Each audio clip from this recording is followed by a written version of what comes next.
રાજકોટમાં ભુવા મહેશ મંજીવાળા કે જેઓ મેલડી માતાના ભુવા છે, મામાના પણ કામ કરે છે. છેલ્લા 10 વર્ષથી લોકોના દુઃખ દર્દ મટાડવાનું કામ, જોવાનું કામ, બેઠક કરવાનું, ધૂણવાનું અને લોકોની ભાવનાઓ સાથે ખિલવાડ કરવાનું કામ કરતા હતા.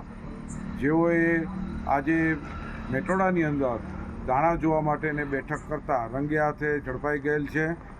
તેઓએ આજે વિજ્ઞાન જાથાની સામે કબૂલાતનામું આપ્યું છે અને કાયમી દોરાધાગા બેઠક કરવી, ધૂણવા, લોકોના દુઃખ દર્દ મટાડવાના ધતિંગ છે, કપટ લીલા કાયમી બંધની જાહેરાત કરી છે.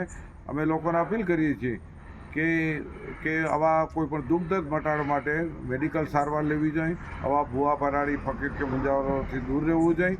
આજે તમામ જાતની કપટ લીલા બંધ કરી છે. એની સાથે 4 સાગરીતો હતા, તેઓએ પણ કબૂલાત આપી અને માફી માગી છે. અને આવી લોકોની ઘરે બેઠક કરી અને ખર્ચા કરીને 5100 રૂપિયાની ફી લેતા હતા. અને આ બધી ધતિંગ છે અને ખરે સમયે એને માતાજી કામ ન આવ્યા, કોઈ શક્તિ કામ ન આવી. આના ઉપરથી લોકોએ ધોરણો લેવાની જરૂર છે કે આપણે રાષ્ટ્રને મજબૂત કરીએ, પુરુષાર્થ કરીએ, વાસ્તવવાદી થાય અને આવા અંધશ્રદ્ધાથી દૂર રહેવા જાથા અપીલ કરે છે. અમે લોકો રામ પાર્કમાં શેરી નંબર 2માં રહીએ છીએ.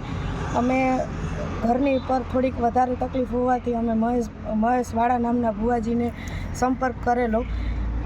એની ફી હતી 5100 રૂપિયા અને અમને કંઈ આ તકલીફ છે એ એમ કરીને અમને 40,000 થી 45,000માં ઉતારેલા છે. અમારી યારે છેતરપિંડી કરી છે અને એ રીતે અમારી યારે બધી લૂંટ કરી છે. અને 2-3 વાર ગૂગલ પ્લે કરેલા છે, 1-2 વાર રોકડા દીધેલા છે. એ રીતે આપણે તમારી પાસે હતા કે તમે કઈ વસ્તુ વેચી? અને અમારી એક રિક્ષા પણ હતી ઘરની, વેચીને અમે રૂપિયા આપેલા છે. અમે છે ને વ્યાજના દરજામાં છીએ અને રોજ વ્યાજ ભરીએ છીએ. એના હિસાબે અમે વ્યાજના ચક્કરમાં પણ પડી ગયા છે. સારું થઈ જાય પણ કઈ સારું કર્યું નહીં અને હાથ ઊંચા કરી દીધા છે. અત્યારે કઈ જવાબ આપતો નથી. પૈસા પરત માગવાનું કીધું તો કે તમારા થાઈને કેસ કરો, અહીંયા કેસ કરી લો, ધમકી આપે છે. અને રોડ ઉપર આવીને એના ભાઈને બધા ધમકી મારે છે કે હવે ક્યાંય ઘરે આવ્યો તો તારા ટાટિયા ભાંગી નાખશું ને કાં ઘરે આવીને પૈસા લઈ જાય ને એવી ધમકી મારે છે. એટલે આવા ભૂવાથી બહુ દૂર રહીએ એવું મારું પબ્લિકને કહેવાનો મતલબ એવો છે કે કોઈ એવા ભૂવા પાસે જતા પહેલાં 7 વખત વિચાર કરજો.